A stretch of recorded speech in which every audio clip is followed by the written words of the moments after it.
శివాయ గురవే నమః. శ్రీమాత్రే నమః. శ్రీ విష్ణురూపాయ నమః శివాయ. అహ సంవత్సరో వ్యాళః ప్రత్యయ సర్వదర్శనః అని విష్ణు సహస్రంలో ఒక నామం ఉన్నది. అంటే భగవంతుని సంవత్సర స్వరూపునిగా చూడడం అనేది ఆ నామంలో దాగినటువంటి అంతరార్థం. అదేవిధంగా వేదం పరంగా సంవత్సర రూప యజ్ఞములు చెప్పబడుతూ ఉన్నాయి.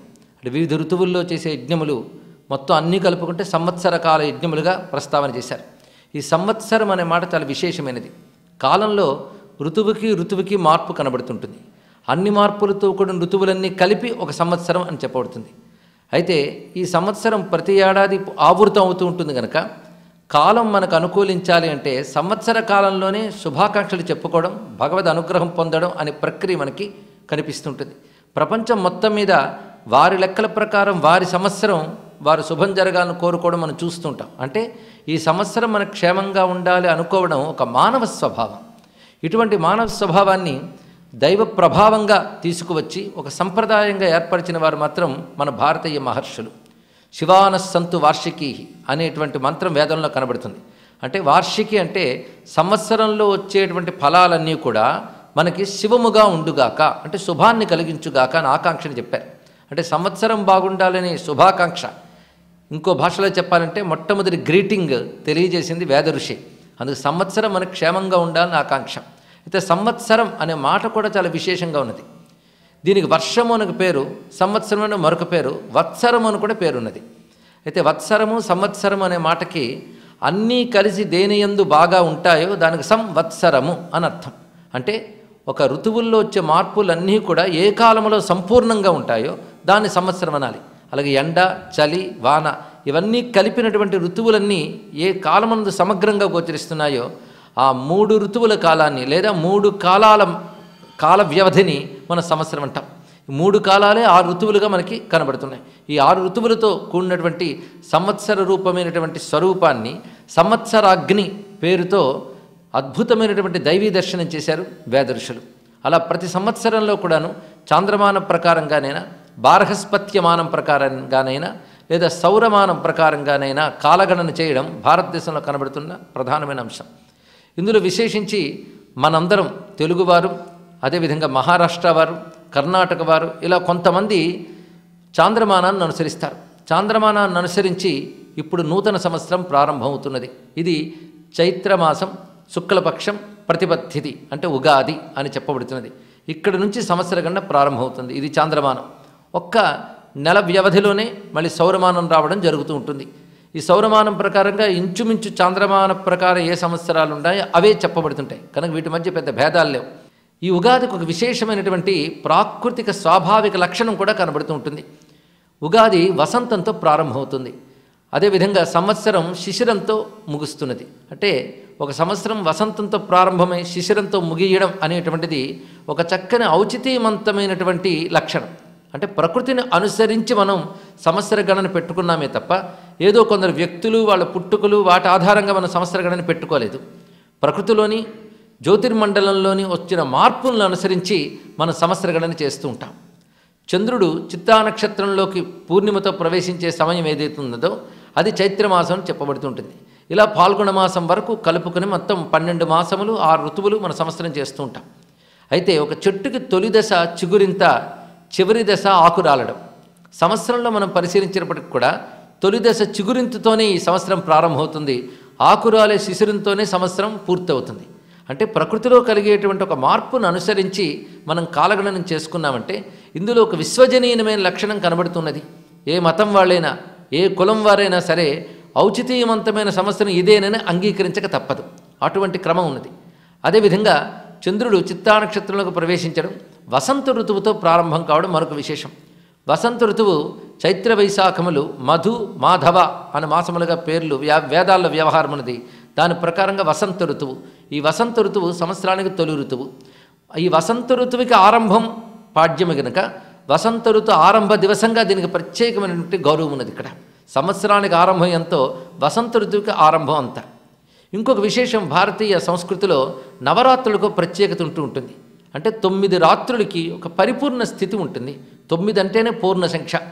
అలాగే ఈ సంవత్సరంలో మొదటి 9 రాత్రులు కూడా మనం దివ్యమైన అనుష్ఠానంతో గడిపినట్లయితే సంవత్సరమంతా కూడా అటువంటి తపఫలం మనం పొందిన వారం అవుతామనే ఉద్దేశంతో వసంత నవరాత్రులు అనే పద్ధతి కూడా మనకి ఆధ్యాత్మికంగా కనబడుతున్న మరొక అంశం. ఆ వసంత నవరాత్రులకి ఇది ఆరంభ దినం. ఈ రోజు నుంచే వసంత నవరాత్రులు ప్రారంభం. వసంత నవరాత్రుల్లో భగవంతుని మనం 2 రూపాలతో ఆరాధించవచ్చు. ఒకటి జగన్మాత అయినటువంటి లలితా రూపం, ఇంకొకటి రామరూపంతో ఆరాధించడం. ఈ వసంత నవరాత్రులకే రామనవరాత్రులు అనే పేరు కూడా మనకు కనబడుతున్నది.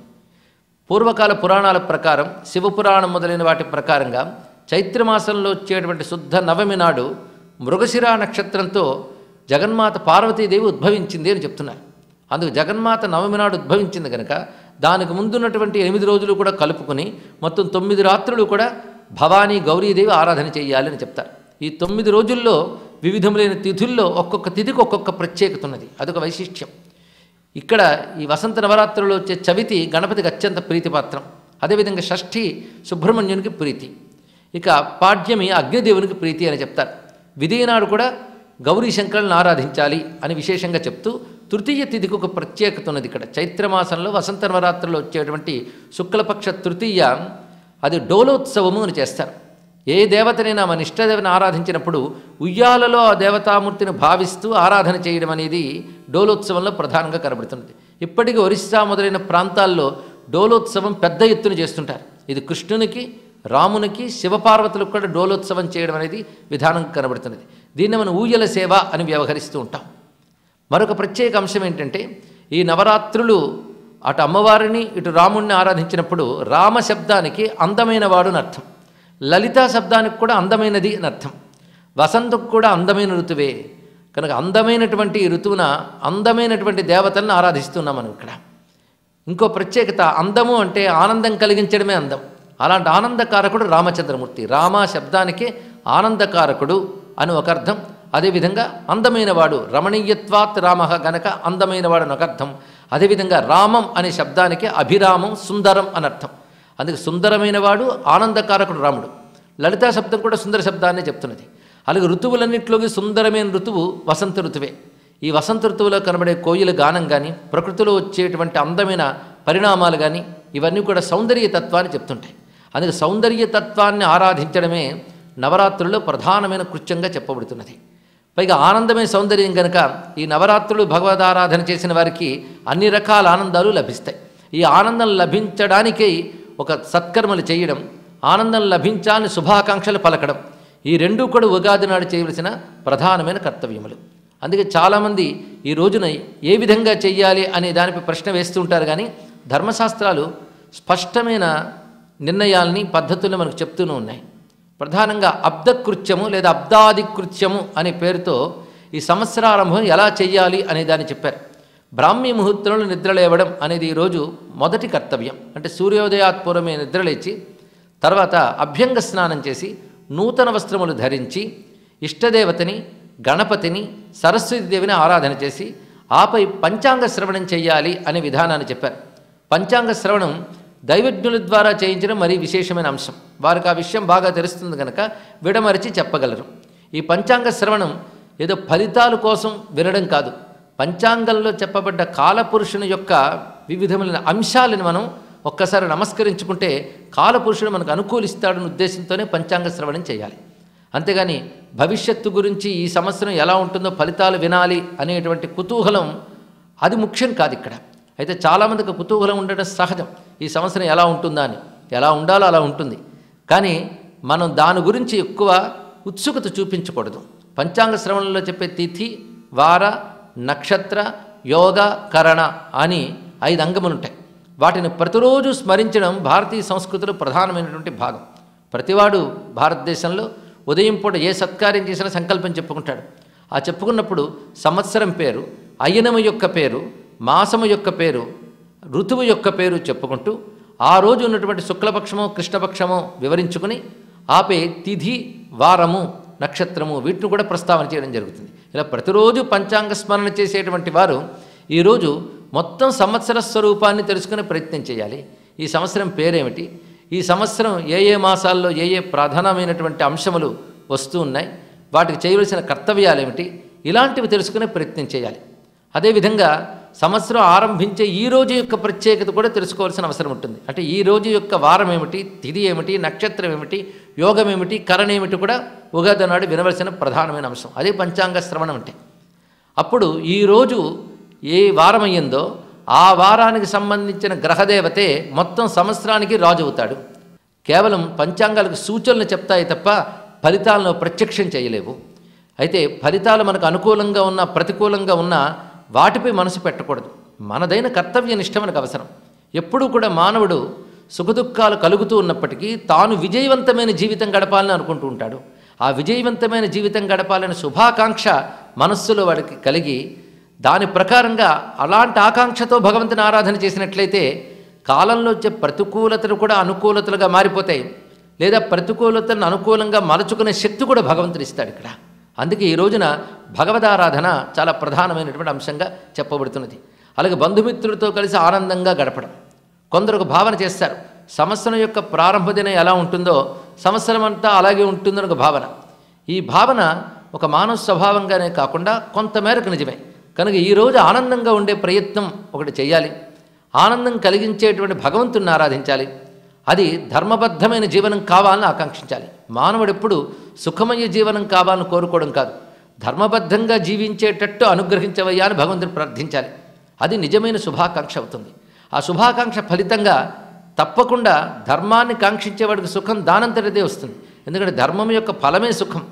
అందుకు ధర్మంగా ఆలోచించడం, ధర్మబద్ధమైన ఆచరణ, ఈ విధంగా నా జీవితం ఉండాలి, నా బుద్ధి ఉండాలని భగవంతుని ప్రార్థించాలి.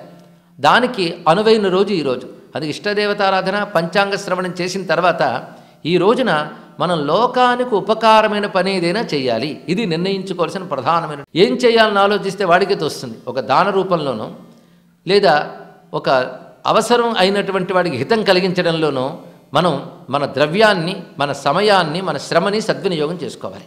అందుకే పెద్దలు ఈరోజు కొన్ని మంచి పనుల్లో చలివేంద్రం ఒకటి ఈరోజు పెట్టడం మంచిదే అని చెప్పారు. దీన్ని ప్రపాదానం అంటారు ఇక్కడ. అంటే రానున్నదంతా వేసవే కనుక దాహబాధ ఎక్కువగా ఉంటుంది కనుక దారిని పోయే బాటసారులకు తప్పకుండా జలాన్ని అందించినట్లయితే అది చాలా క్షేమం కలిగిస్తుంది అని చెప్పారు. అందుకే ఈ రోజున ప్రపాదానం అనబడేటువంటి క్రియ చేస్తారు. ఇది మొత్తం ఇక్కడి నుంచి 4 మాసముల పాటు చెయ్యాలి అని చెప్పారు. దీనికో శాస్త్ర విధి ఉంది. గణపతి పూజ చేయడం, భగవద్ ఆరాధన చేయడం, సంకల్పించడం, చక్కని మంచినీటిని అదేవిధంగా చలువ మజ్జిగల్ని ఏర్పరచడం, ఇలాంటి పద్ధతులు చెప్పారు. ఇలా మొత్తం ప్రపాదానం చేయలేకపోతే ఈరోజు కనీసం ఉదకుంభదానం, నీరు నిండిన కడవనిదైనా దానం చేయాలి అనే విషయాన్ని చెప్తున్నారు. దానం అంటే ఇతరులకు మనం హితం కలిగించడం అని చెప్పడం. అలాంటిది ఏదైనా ఈరోజు చేయాలి. కనుక మనం భోగం అనుభవించడం కంటే త్యాగాన్ని ఈరోజు చూపించడం అనేది చాలా అవసరమైన అంశం. అందుకు 10 మందికి చేసే మంచే మనకు మంచిగా నిలువుగా ఉంటుంది కనుక మన ఈ రోజున మంచిని చేయడం అనేది ప్రధాన ఉద్దేశంగా చెప్తున్నారు. అదేవిధంగా చైత్రమాసంలో మనం రామచంద్రమూర్తి స్మరణ చేసుకుంటూ ఉంటాం. రామచంద్రమూర్తి ఉద్భవించిందే చైత్రమాసం, పునర్వసు నక్షత్రం, నవమి.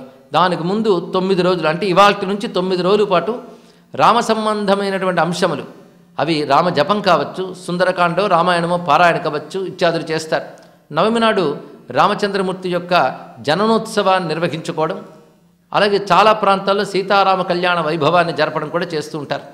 ఇది జగద్హితం కోసం అవతరించినటువంటి రామచంద్రమూర్తిని ఆరాధించడం వల్ల జగత్తుకి హితం కలగాలి అనే ఆకాంక్ష కనబడుతున్నది. అందుకే రామునికి జగదానందకారక అని పేరున్నది కదా. అదేవిధంగా జగన్మాత లలితాదేవి భవానిగా, పార్వతిగా ఈరోజు అవతరించింది. అది ఏనాటి యుగాల నాటి కథం. అందుకే ఆ రోజుల్లో చైత్రమాసంలో శుక్లపక్ష నవమి మృగశిరా నక్షత్రంతో ఉన్నప్పుడు అమ్మవారు ఉద్భవించారు. ఈ మృగశిర అదేవిధంగా పునర్వసు దగ్గర నక్షత్రాలే. తర్వాత కొన్ని యుగాల భేదంతో రామచంద్రమూర్తి అవతరించినప్పుడు ఆ తిథి నాడు పునర్వసు నక్షత్రం వచ్చింది. ఇలాగ ఇటు అమ్మవారి ప్రాధాన్యం, రామ ప్రాధాన్యం ఉంది కనుక అమ్మవారి ఉపాసకులు వసంత నవరాత్రులు శరన్నవరాత్రుల వల్లనే చాలా శ్రేష్టంగా చేస్తుంటారు. శరన్నవరాత్రులు కూడా ఒక విధంగా సంవత్సరానికి మరొక లెక్కది. అది ఎలాగంటే అశ్విని నక్షత్రం మొదటి నక్షత్రం కనుక దానితో లెక్క కడితే ఆశ్వీయుజ మాసం శరన్నవరాత్రుల్లో ప్రారంభంగా చెప్పబడుతుంది. అదేవిధంగా వేదములు కూడా మనకి జీవేమ శరదశతం నందాం శరదశతం అనేటువంటి లెక్కలో మనం 100 ఏళ్ళు బ్రతుకుతా ఉన్నప్పుడు శరత్తులు అనే లెక్కలు చెప్పింది. అందుకే సంవత్సరానికి ఒక రకంగా శరత్ నవరాత్రులు కూడా కనబడుతుంటాయి. అయితే లక్షణాలు చూస్తే శరన్నవరాత్రి ఒకటి, వసంత నవరాత్రులు ఒకటి.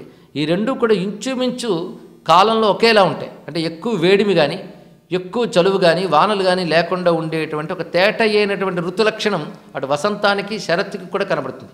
అందుకే వసంతాల లెక్క శరత్తుల లెక్క కూడా సంవత్సరానికి చూపిస్తుంటారు.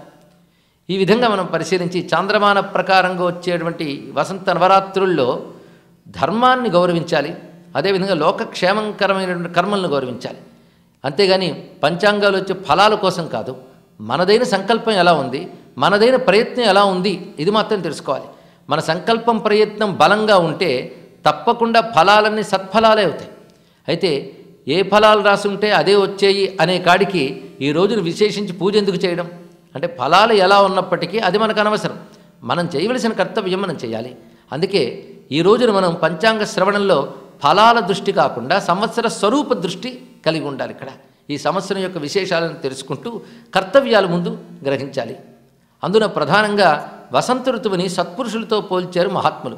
వసంతవల్ లోకహితే చరంతాహ అంటారు శంకర భగవత్పాల్ వారి వివేక చూడమని. అయితే సత్పురుషులు ఎలా ఉంటారంటే వసంత ఋతువు వలె ఉంటారు అన్నారు. వసంత ఋతువు తనంత తాను రాగానే వృక్షములన్నీ చిగురిస్తాయి, అదేవిధంగా ఫలిస్తాయి, వాతావరణంలో మార్పు వస్తుంది, ఒక మంచి చక్కని స్థితి ఏర్పడుతుంది. అలాగే వసంత ఋతువు రాగానే ఎలాగైతే ప్రకృతిలో ఒక మంచి శోభ కనబడుతుందో అదేవిధంగా సత్పురుషుల ప్రవేశంతో సత్పురుషుల సాంగత్యంతో అటువంటి మేలు కలుగుతుంది అనేటువంటి భావాన్ని జగద్గురువులు తెలియజేశారు. అందుకే వసంతవల్లోకహితే చరంత అనే మాట సత్పురుషులను తెలియజేస్తూ ఉంటుంది. ఇక్కడ వసంతమాస కర్తవ్యాలు చాలా ఉన్నాయి. ముఖ్యంగా ఉత్తరాయణ పుణ్యకాలంలో వచ్చేటువంటి ఈ సంవత్సరారంభ సమయం 2 మాసములు కూడా అత్యంత పవిత్రమైనటువంటివి. చైత్రమాసానికి మరొక ప్రత్యేకత ఏంటంటే ప్రతి మాసంలోనూ ఒక తిథికి ఒక వారానికి ప్రత్యేకత ఉంటుంది. ఉదాహరణకి చవితి నాడు గణపతిని ఆరాధిస్తే మంచిది, అది ప్రతి మాసంలోనూ. అలాగే షష్ఠి నాడు సుబ్రహ్మణ్యుని ఆరాధన, సప్తమి నాడు సూర్యారాధన, ఇది చాలామందికి తెలిసిన అంశములే. ఏకాదశి తిథి, అదేవిధంగా ప్రదోషకాలాలు, పూర్ణిమలు, ఇవి ప్రతి మాసంలో వస్తుంటే ప్రతి మాసంలో గొప్పవే. కానీ చైత్రమాసంలో కానీ ఆ తిథులు ఆ వారాలు చేస్తే సంవత్సరం అంతా చేసిన ఫలితం లభిస్తుంది అని చెప్పారు. అందుకే చాలా ప్రత్యేకత. ఈ మాసంలో వచ్చే తిథులన్నీ చక్కగా సద్వినియోగం చేసుకోవాలి. అందున ప్రథమ పక్షంలో అంటే పూర్ణిమ లోపల వచ్చే తిథులన్నింటినీ కూడా చక్కగా ఆచరించినట్లయితే సంవత్సర కాలం ఆ తిథి దేవతల యొక్క ఆరాధన ఫలితం మనం పొందినట్లు అవుతుంది. ఎందుకంటే మానవుడు సుఖంగా ఉండడానికి, పూర్వజన్మ పాప ఫలితాలైన దుఃఖాల నుంచి బయటపడడానికే కొన్ని ప్రక్రియలు మనకు ఋషులు అందించారు. అందులో తిథి వార నక్షత్రములు చూసి భగవంతుణ్ణి ఆరాధించడం ఒకటి. వారానికో ప్రత్యేకత, తిథికో ప్రత్యేకత, నక్షత్రాలకో ప్రత్యేకత ఉంది. వేదముల్లో కూడా నక్షత్రేష్టి మొదలైనవి చెప్పారు. అలాంటి పుణ్యకర్మలు చైత్రమాసంలో చేసినట్లయితే అవి చాలా పరిపూర్ణమైన ఫలితాన్ని ఇస్తాయి అని విశేషించి చెప్పారు కనుక ఈ ఉగాది నాడు మనం తెలుసుకుని వాటన్నిటిని ఆచరించే ప్రయత్నం చేయాలి. మరొకటి ఉగము అనే మాటకి ఉడు గమనం ఉగం. ఉడు అంటే నక్షత్రములు అని అర్థం, గమనం అంటే కదలిక. చంద్రుడు నక్షత్రముల యందు చేసే సంచారం బట్టి మాసములు ఏర్పడుతున్నాయి కనుక ఆ నక్షత్ర గమనం, ఉడు గమనం ప్రకారం వచ్చేటువంటి సంవత్సరానికి ఆది గనక ఉగము అనగా సంవత్సరము, ఆది అంటే సంవత్సరాది. అదేవిధంగా దీనికి మరొక పేరు యుగాది అని కూడా చెప్పబడుతుంది. ఇప్పుడు నడుస్తున్నటువంటి ఈ వైవస్వత మన్వంతరం కూడా ఈ చైత్రమాసంతోనే ప్రారంభమైంది అని చెప్తారు. అందుకే మన్వాది ఇది అని ఒక మన్వంతరానికి ఆదిగా కూడా చెప్పబడుతున్నది ఈ చైత్రమాస ప్రారంభ దివసాలు. ఆ కారణం చేత ఇది ఎంత ఉగాదో అంత యుగాది, అదేవిధంగా అంత మన్వాది అని కూడా చెప్పబడుతున్నది. అందుకే ఈరోజు విశేషం ఏంటంటే మత్స్య జయంతిని చేస్తారు. అంటే మత్స్యావతారం ఉద్భవించిన రోజుగా కూడా చెప్తారు. మత్స్యావతారం ఇప్పటి మన యొక్క మన్వంతరంలో ఆది అయిన అవతారం. అందుకే ఆది అయినటువంటి మత్స్యావతారాన్ని కూడా ఈరోజు స్మరించుకుంటున్నాము అంటే ఆ ఆది లక్షణం ఉగాదికి ఎంత ఉన్నదో చూడండి. అదేవిధంగా పురాణాల ఆధారంగా మనం గమనించినట్లయితే బ్రహ్మదేవుడు సృష్టిని ప్రారంభించిన రోజు కూడా ఈ రోజే అని చెప్తారు. అంటే చైత్రశుద్ధ పాడ్యము నాడే చేశాడు అని. దీన్ని బట్టి సృష్టి ఆది కూడా ఈరోజే. ఇన్నిటికీ ఆది కనబడుతుంది కనుక మన ఉగాదికి ఇటు పురాణ ప్రశస్తి కనబడుతున్నది, అదేవిధంగా ఖగోళపరమైనటువంటి ప్రాశస్త్యం గోచరిస్తున్నది. ప్రకృతిపరమైన ప్రాముఖ్యం గురించి మనం చెప్పనక్కర్లేదు. ఇన్ని రకాలు కలిగినటువంటి ఒక ప్రత్యేక దివసాన్ని సంవత్సర ఆరంభ దినంగా పొందినటువంటి వారు తెలుగువారు చాలా గొప్పవారని చెప్పుకోవాలి. ఎందుకంటే ఇంత చక్కటి గణన, ఇంత ఔచితీమంతమైన పరిశీలన మన ఋషులు యుగాల క్రితమే చేసి యుగాదిని ఉగాదిగా మనకు అందించారు. ఈ సంవత్సరాది కృత్యములు కూడా తెలియజేశారు. అందుకే ఈ రోజున ఆరంభ దివసంలోనే సంవత్సర శక్తి అంతా ప్రౌధి చేయబడి ఉంటుంది. ఇది ఎలాంటిదంటే వృక్షం యొక్క శక్తి అంతా దాని తొలిదేశీ అయిన విత్తనంలో ఉన్నట్లుగా సంవత్సర శక్తి అంతా తన ఆరంభ దివసంలో ఉంటుంది కనుక ఈ ఆరంభ దివసంలో మనం చేసే సంకల్పాలకు బలం ఎక్కువ అవుతుంది. అందుకే మన ప్రారంధాలు ఎలా ఉన్నా, మన కాలఫలాలు ఎలా ఉన్నా, మన సంకల్పం మాత్రం చాలా పవిత్రంగా ఉంటూ ఇలాంటి పవిత్రమైన వేళ పవిత్ర సంకల్పంతో భగవంతుని శ్రద్ధాభక్తులతో ఆరాధించినట్లయితే ధర్మబద్ధమైన మన కోరికలన్నీ భగవంతుడు తప్పకుండా తీర్చుతాడు. ఋతు సుదర్శన కాలో అనే మాట మనకు విష్ణు శాస్త్రంలో కనబడుతున్న మరొక అంశం. అంటే ఋతువులన్నీ కూడా విష్ణు స్వరూపంగా చెప్పబడుతున్నాయి. అందుకు సంవత్సరం అంతా కలిపి నారాయణ రూపంగా ప్రస్తావన చేసినప్పుడు సంవత్సరంలో వచ్చే మార్పులన్నీ కూడా నారాయణుడి స్వరూపంగా దర్శిస్తున్నాం. అంటే కాలంలో వచ్చే ప్రతి పరిణామాన్ని మనం భగవత్ స్వరూపంగా చూడడం మొదలు పెడితే ప్రతి పరిణామం మనకు సత్ఫలంగా మారిపోతుంది. మన దృష్టిలో భగవత్తత్వం నింపుకోవడానికే మన సంవత్సరాన్ని భగవత్ స్వరూపంగా చూస్తున్నాం. ఇక సంవత్సరం కేవలం మనం చేసిన మార్పులతో రాలేదు, ప్రకృతిలో దానంత తాను వస్తున్నది. అంటే భగవత్ సంకల్పం చేత ప్రకృతిలో వచ్చే పరిణామమే కాల రూపంలో మనకు కనబడుతున్నది. భగవానుడు కాలరూపంలోనే జగత్తును అనుగ్రహిస్తూ ఉంటాడు. కర్మ ఫలప్రదాతగా కాలరూపుడే ఎవరికి ఎప్పుడు ఏమి ఇవ్వాలో చూస్తుంటాడు. అందుకే నమఃకాలాయ అని పరమేశ్వరుని స్తుతిస్తుంది వేదం. కాలములో ఉన్న ప్రతి భాగములను కూడా భగవత్ స్వరూపంగా చూస్తూ త్రుటి, లవ, నిమేష, కాష్ఠ, దిన, రాత్ర, పక్ష, మాస, అయన, ఋతు, సంవత్సర అని చెప్పబడుతున్న కాలస్వరూపములు భగవంతుని నామములుగా వర్ణించారు. అనేక భగవన్ నామముల్లో కాలము యొక్క సూక్ష్మాంగములు కనబడుతుంటాయి. అందుకే తిథి, వార, నక్షత్రాలు అంటే ఏదో మన వ్యవహారం కోసం ఏర్పాటు చేసుకునే కాల విభజనలు కావు. ఆ తిథి, వార, నక్షత్రాలకి అధిదేవతలు ఉంటారు. అందుకే ఆ తిథిని, వారాన్ని, నక్షత్రాన్ని మనం స్మరించుకుంటే అధిదేవతలు స్మరించుకున్న వారిని అనుగ్రహించుతూ ఆ అనుగ్రహం చేత వాడికి ఎలా రాసిపెట్టున్నప్పటికీ కూడా కాలాన్ని వాడికి అనుకూలంగా మార్చగలరు. దైవానికి ఆ శక్తి ఉన్నది. కాలాన్ని మార్చగలిగే శక్తి కాలస్వరూపుడైన భగవంతుడికి ఉంటుంది కనుక మన ఈ తిథివార నక్షత్ర రూపములన్నీ కూడాను భగవంతుని యొక్క కాలాంగ రూపములకు ఉపాసిస్తాం. ప్రధానంగా పంచాంగము అనే 5 భాగములు చెప్పిన కాలంలో సూక్ష్మ భాగములు చాలా చాలా ఉంటాయి. అందుకు కాలస్వరూపుని ఆరాధన అంటే సంవత్సర ఆరాధనే నిజమైనటువంటి ఆరాధన. ఎందుకంటే ఒక్క సంవత్సరంలో అన్ని మార్పులు కలిసి ఉంటాయి. మళ్ళీ సంవత్సరం ఇవే తిరిగి పునరావృతం అవుతాయి. కానీ వేసవి తర్వాత వర్షం వచ్చిందంటే అది 2 వేరువేరు కాలాలే. అందుకు వాటికి పునరావృతం అనేది ఉండదు. కానీ సంవత్సరం తర్వాత సంవత్సరం అంటే ఈ సంవత్సరంలో వచ్చినటువంటి మార్పులే మళ్ళీ మన సంవత్సరంలో చూస్తున్నాం. అది సంవత్సరాన్ని పూర్ణకాల స్వరూపం అని అంటారు. అలా పూర్ణకాల స్వరూపమే భగవంతుడి యొక్క పరిపూర్ణ విరాట్ స్వరూపం కనుక సంవత్సర రూపుడుగా భగవంతుని ఆరాధించడం విరాట్ పురుష ఉపాసన. కాలోస్మి లోకక్షయకృత్ ప్రవృద్ధ అంటాడు కృష్ణ పరమాత్మ భగవద్గీతలో. అలాంటి కాలస్వరూపంగా మనం భగవంతుని దర్శిస్తున్నాం. శివునికి కూడా కాలకాలుడు అని పేరు. అంటే మనం చూస్తున్న కాలం లెక్క కందుతుంది. ఈ లెక్క కందే కాలం లెక్క కందని పరమాత్ముడి చేతిలో ఉంది. అందుకే కాలానికి కూడా కాలం ఆయన. ఆ పరమేశ్వరునే శివ అని, విష్ణు అని మనం ఉపాసన చేస్తుంటాం. ఆ కాలస్వరూపిణ్ణి మనం అమ్మవారిగా కాళీ అంటాం. మొత్తానికి కాళీగా, కాలగా కూడా ఉపాసింపబడుతున్నటువంటి ఆ శక్తిని, పరమేశ్వరుని మనం ఆరాధించి శివశక్తుల అనుగ్రహం చేత మన భారతదేశానికి, సనాతన ధర్మానికి శుభం కలగాలని, అభ్యుదయం సాధించాలని, మానవులందరూ ఈ దేశంలో ఉన్న ప్రజలందరూ కూడా సౌమనస్యంతో చక్కగా అభివృద్ధిని సాధించాలని కోరుకుంటూ స్వస్తి.